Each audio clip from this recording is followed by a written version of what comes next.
Today's patio chat is being brought to you locally by Westridge Furniture in Delphus. See it all at your finer outdoor furniture store. Well, May is Mental Health Awareness Month, and we've got some help for congregations. And joining us today to tell us about this seminar, about what they're going to talk about, to my immediate left, we've got Carrie Taylor. She is, of course, Executive Director of Cornerstone of Hope in Lima. And then we've got Pastor Dottie Kaiser. She's a retired chaplain with Lima Memorial Health System. And thank you, ladies, for coming today. Thank you. Thank you. Okay, so, Dottie, let's start with you, because congregations, I mean, pastors see people a lot. People are comfortable, and maybe this is a good group, I guess, to teach how to recognize mental health issues and where we can get some help. Well, it is, and that's why being a pastor, it's important, because you're sitting there on a Sunday afternoon right after church, and someone comes into your office and they're dealing with issues with anxiety, with depression, or some crisis with one of their adult children, or something happening, and they don't know where to turn, who to call, what to do. And so we, in the community with health ministries and with Lima Memorial, felt it was important to let's put something together to educate the pastors, give them some tools, have them resources available to them, and then have someone like Carrie, who's an expert in this, who can talk to them and say, here's a good idea, do this, here's some 5 tips to do this or not do. And it's important because it's hard. It's a difficult time right now in our society. If you look around, when you see things that are happening, people are on the edge of tears or on the edge of anger. How do we help them?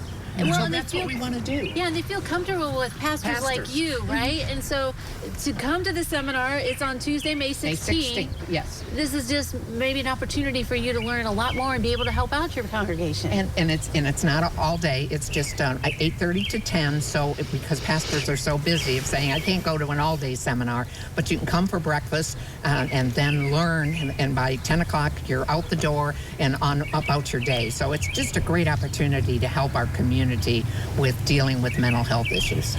And Carrie, you're the guest speaker, I guess you could say. So, yes. I mean, mental health, you see it every day and realize that it's really amped up, and people need to reach out and know that there's help available. Mm-hmm. Absolutely. I mean, we're seeing an increase all around in mental health concerns. Some ripple effects of, I think, pandemic things, and some things that were there before but now have just escalated. And I think for pastors and in people in the faith communities, there's always been this, wait, are you aware that mental health is a thing? We kind of pushed for that to become an awareness. Now we're very aware of it. But now it's this question of, okay, we know it's there, but what do we do about it now? And how do we integrate faith into this? And I think that's a big component. I was just talking with Dottie that in Ephesians 1, Paul writes that Jesus came to make us whole and holy.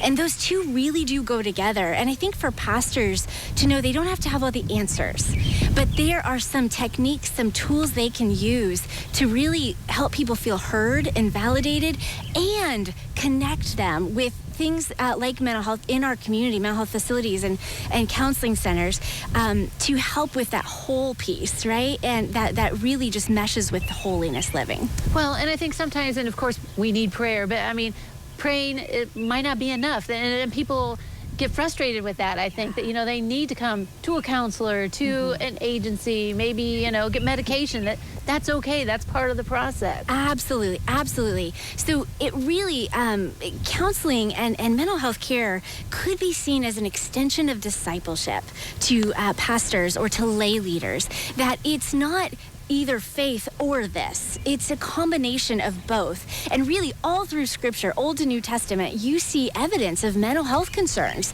all through there, but integrated with faith, with God's truth. And so I think to not see this as either or, but to see it as a combination that can really impact the people we serve with a lot of hope. Are you excited that there's a seminar like this to be able to reach out to churches and pastors? I really am. I really am. I have been, as I've been working on this and putting thoughts together, together. I'm getting more and more excited about this integration that I think once we get it and we see how it can work and really it takes a community to serve together, I think it's going to be exciting. Yeah. So, Dottie, do they need to sign up ahead of time? Yes, they need to sign up ahead of time, and it's on Everbright. It's the new way to. Oh, right. Yeah, do, exactly. Yeah, go that way. It's on the screen too. And so it's with Everbright, but they can also call 419-227-0753 for more information. But it's just going to be a great event. And the comment Carrie just made, it's also for lay people. So if the pastor can't come and one of the lay persons from the congregation can come, that's fine. So anyone that has an interest of how they can help someone, that will work. Thank you, ladies, for coming today. Thank you. All right, don't go away. We're going to look at the weather forecast.